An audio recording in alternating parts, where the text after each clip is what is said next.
tenim amb nosaltres ara a Damián Martínez, portaveu de Compromís de l'Ajuntament de Castelló de Rugat. Hola, Damián. Hola, bon dia. Bon dia, com estàs? Molt bé. Podem parlar amb tu sobre la crítica que ha fet el vostre partit a la propi Ajuntament de Castelló de Rugat perquè no s'ha completat, després de 4 anys, els tràmits del pla edificant.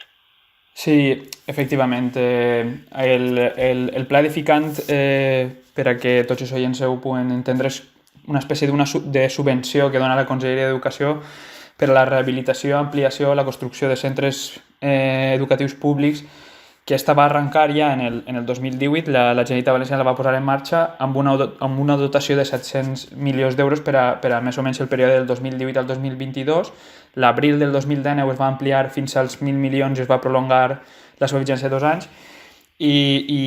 Esta subvenció va encarada a millorar les infraestructures de centres educatius i a deixar un poquet enrere el model de retallades i barracons del Partit Popular.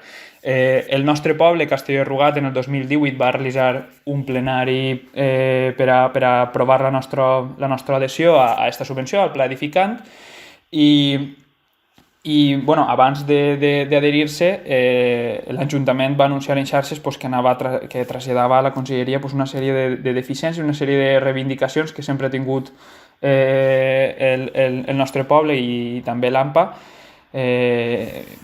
a traslladar-ho a la Conselleria per a que es dugueren en marxa, i fins i tot en xarxes socials ells comentaven que anaven a efectuar-se amb la major brevetat possible. Què és el que va passar? Que segons hem pogut nosaltres constatar amb la Conselleria, este tràmit no s'ha realitzat. És a dir, la Conselleria va sol·licitar a l'Ajuntament una delegació de competències per a poder avançar en aquesta subvenció i poder-nos donar aquesta subvenció, i no s'ha realitzat. I per això nosaltres ho hem fet públic i hem demanat a més també la convocatòria d'un plenari extraordinari per a que això se solucioni quan abans, perquè considerem que l'estat de les infraestructures està en deteriorament i que no poden continuar ni un dia més així. Sense dubte estem parlant d'un problema gravíssim, perquè estem parlant de l'educació dels xiquets, dels adolescents, que són el nostre futur. O sigui, vosaltres què proposeu, què demaneu? Efectivament, tens tota la raó, i així no ho compartim nosaltres, que hem d'intentar que l'escola les infraestructures de l'escola estiguen ben dotades, que estiguen ben reparades, i això ara per ara no és així, no? Esta subvenció que no s'ha tramitat impossibilita, per exemple, l'inici de projectes per a l'eliminació de barreres arquitectòniques, la redistribució d'espais i banys, la millora de la instal·lació elèctrica, la reparació i reforçament del mur exterior de contenció, que està molt deteriorat, la millora de la sala de música i la millora de la rampa d'accés al pati interior, que per cert està, i a més és visible, està pràcticament en perill de derrocament, no?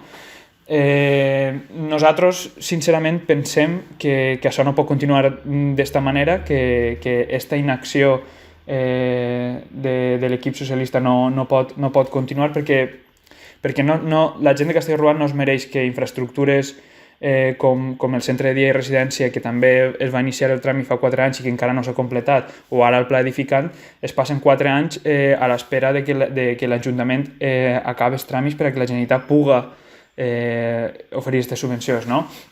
I per això, com comentava, el que hem fet ha sigut demanar un plenari extraordinari el més urgent possible per acabar aquest tràmit i poder rebre aquesta subvenció quan abans. Estem parlant de 4 anys, no estem parlant de 4 mesos. El tema és greu, perquè necessitem una solució ja. L'Ajuntament què ha dit? Nosaltres ara per ara no hem rebut resposta. Vam registrar la nostra sol·licitud de plenari extraordinari, no hem rebut ninguna resposta, i com comentava, efectivament, han sigut 4 anys.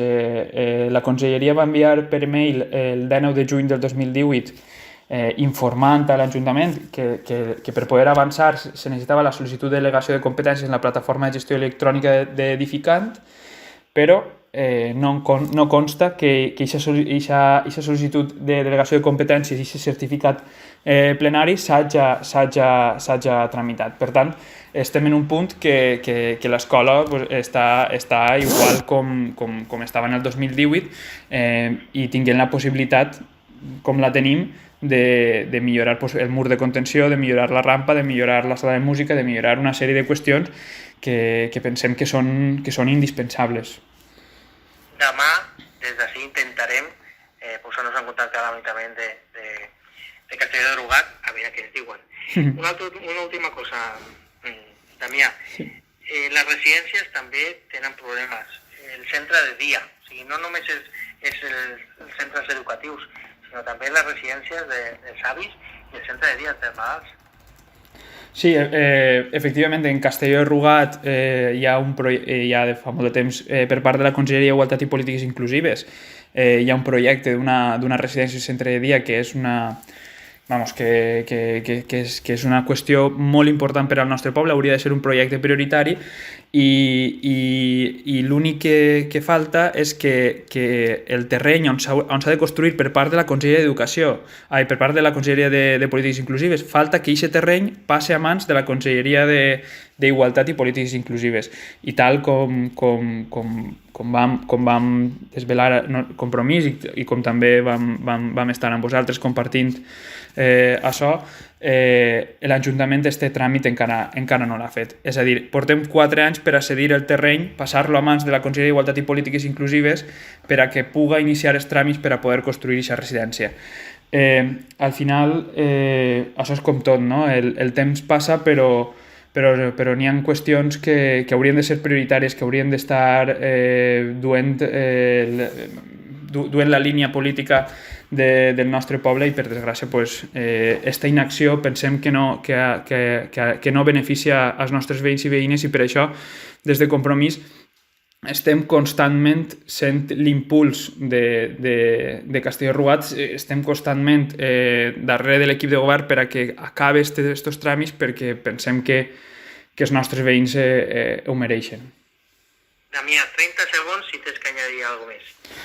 No res, moltíssimes gràcies a vosaltres per poder compartir la notícia amb vosaltres i recordar a tots els oients la necessitat de guardar la màxima cautela davant la Covid i res més. Aquests dies que venen.